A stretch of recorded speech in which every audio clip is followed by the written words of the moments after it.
Praise God. దేవుడెవరు? దావీదు పట్టణమందు నేడు రక్షకుడు మీ కొరకు పుట్టియున్నాడు. ఈయన ప్రభువైన క్రీస్తు. లూకా సువార్త 2వ అధ్యాయము 11వ వచనము. అవును ప్రియులారా, యేసుక్రీస్తు ప్రభువు లోకరక్షకుడు. మనమైతే ప్రాంతానికో దేశానికో రక్షకుణ్ణి కలిగి వారే మనల్ని రక్షిస్తారని, ప్రకృతిలో ఉన్న ప్రతిదాని మీద ఒక రక్షకుడు ఉంటాడని, గాలికో రక్షకుడు, భూమికో రక్షకుని, నీటికో రక్షకుని కొలుస్తాము. కానీ సర్వ సృష్టిని కలుగజేసిన సృష్టికర్త ఒక్కడే.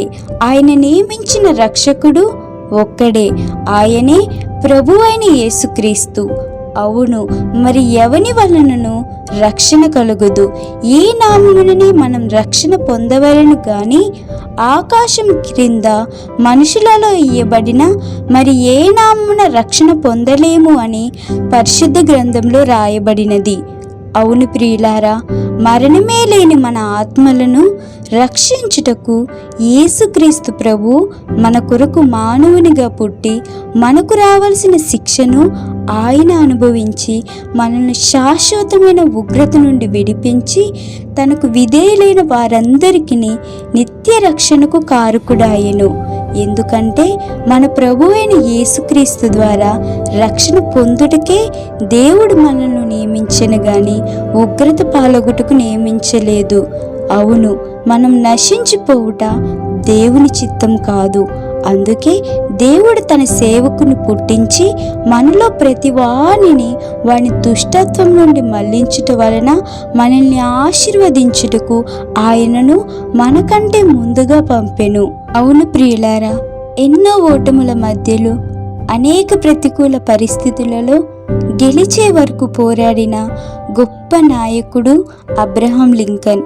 ఆయన పేదవానిగా పుట్టి చిన్నతనంలోని తల్లిని కోల్పోయి మెదడులోని నరాల బలహీనతతో నిరంతరం అనారోగ్యంతో పోరాడుతూ కూడా తల్లి చెప్పిన దేవుని మాటలను నిరంతరం ధ్యానిస్తూ స్వతహాగా చదువుకొని తన దేశంలో బానిసత్వంలో ఉన్న ప్రజల కోసం వారి హక్కులకై పోరాడుతూ అనేక సార్లు అటు రాజకీయాలలో వ్యాపారాలలో విఫలమయ్యాడు.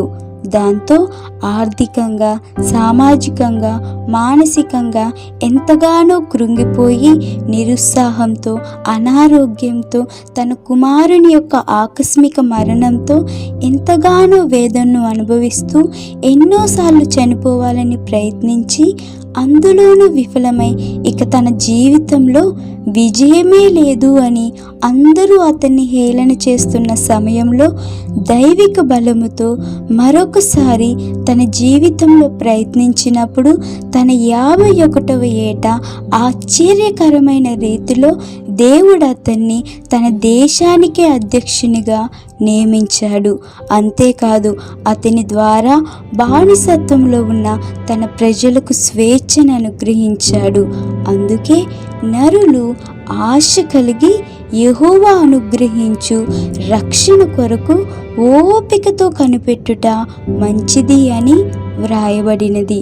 అవును ప్రియులారా, పాపపు బీజంతో పుట్టి శాపపు కాడిని మోస్తూ అంధకార సంబంధమైన అధికారంలో నశించిపోతున్న మనల్ని రక్షించుటకు దేవాది దేవుడు తన ప్రియ కుమారుణ్ణి మన స్థానంలో బలిగా అర్పించి మన ఆత్మలకు కాపరిగా నియమించాడు. కనుక ఇంత గొప్ప రక్షణను మనం నిర్లక్ష్యం చేసిన ఎడల ఎలాగూ తప్పించుకుందుము? ఇదిగో, ఇప్పుడే మిక్కిలి అనుకూలమైన సమయం. ఇదే రక్షణ దినము. ప్రభునామమును బట్టి ప్రార్థన చేయి వారందరూ రక్షణ పొందుదురు అని దేవుడు చెప్పుచున్నాడు. మరి నీవు రక్షింపబడినావా? యేసుక్రీస్తును నీ సొంత రక్షకునిగా అంగీకరించావా? మీ సొంత రక్షణను భయముతో, వణుకుతో కొనసాగిస్తున్నావా? పరీక్షించుకో.